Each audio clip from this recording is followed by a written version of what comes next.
Okay, because I strained the meat, I'm going to make sure that there's no grease on the side of the pots, because dealing with gas or electric stoves, if grease gets onto it, it will burn and it will stink and cause smoke, have you thinking everything is on fire. Okay, now that that's done, as you see, our meat is fully cooked, chopped up and everything. What we're going to do is we're going to wipe off the top of our cans and be ready to open them. So I'm going to take a dish rag. It's damp, not soaking wet. I'm going to wipe off the top thoroughly of all my cans, even the ones that I have to pull open and not just open with a can opener.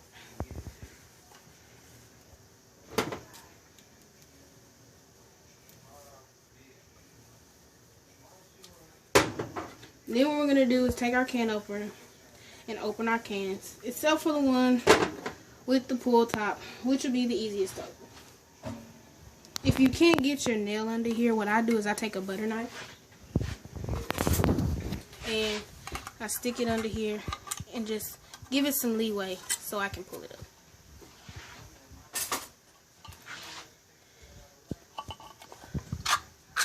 Be careful. The edges of a can are always sharp and they're metal. So pull them off and dispose of them properly into the garbage. I'm just going to take a spoon and get all my soup out. While I'm doing this, I'm not going to have the pot on the eye while it's cooking, because I don't want the meat to continue to cook and burn on the bottom while I'm adding in the soups. It is on, but I have it on the one in front of it, not the actual one that's on.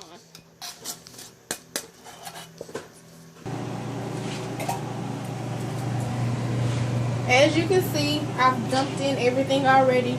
I have two cans of cream and mushroom soup, a cream chicken, which is the yellow, the mushroom is like the beige, and then I have 2 cans of Rotel. What I'm going to do is, I have a can, I want to just add in a little water, just a little bit. I'm going to use the can so you can get all the juices out of there. Put that, I'm going to go ahead and stir up my soups and my meat. My pot is still off of the eye that's on, because I want to get this stirred up nicely before I put it back on and let it cook. So anything on the bottom won't be burning. Now, like I said in the beginning of the video, this is a lot of nachos. So you won't have as much if you only do 2 tubes of meat. I had 3. And I also had 2 cans of cream mushroom soup. You would only have 1, and then 1 can of cream of chicken. So now if I get that all stirred up, I'm going to cover it back up.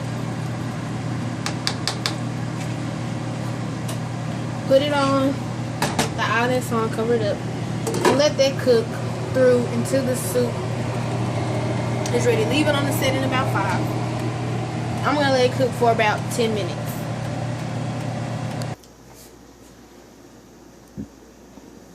Hold on, start over here. Don't get me sitting.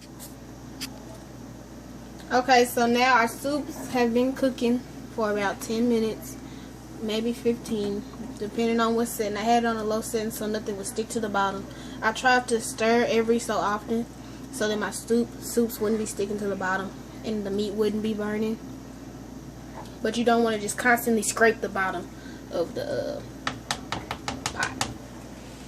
We're going to let that cook a little bit more while we cut the cheese up. Usually I wouldn't use a whole 2-pound block of cheese, but because I'm making so much for my class and for the family, I'm going to go ahead and use all of the cheese. So you just want to open it. You're going to probably have to use a knife. Please be careful. Always cut away from yourself. Just cut through. It should just come off rather easily.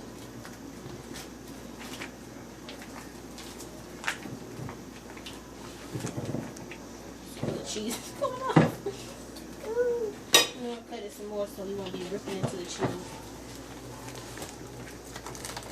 Yeah.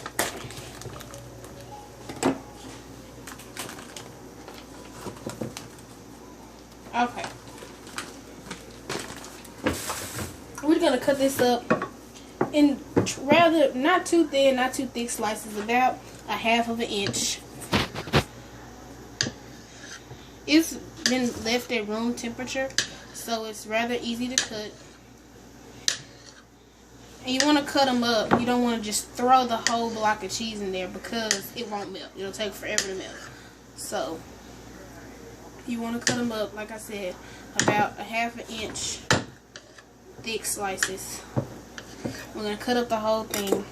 Now when it comes to placing the cheese in there, we might not place them all in there. We might let some cook before. We're just going to place these in here.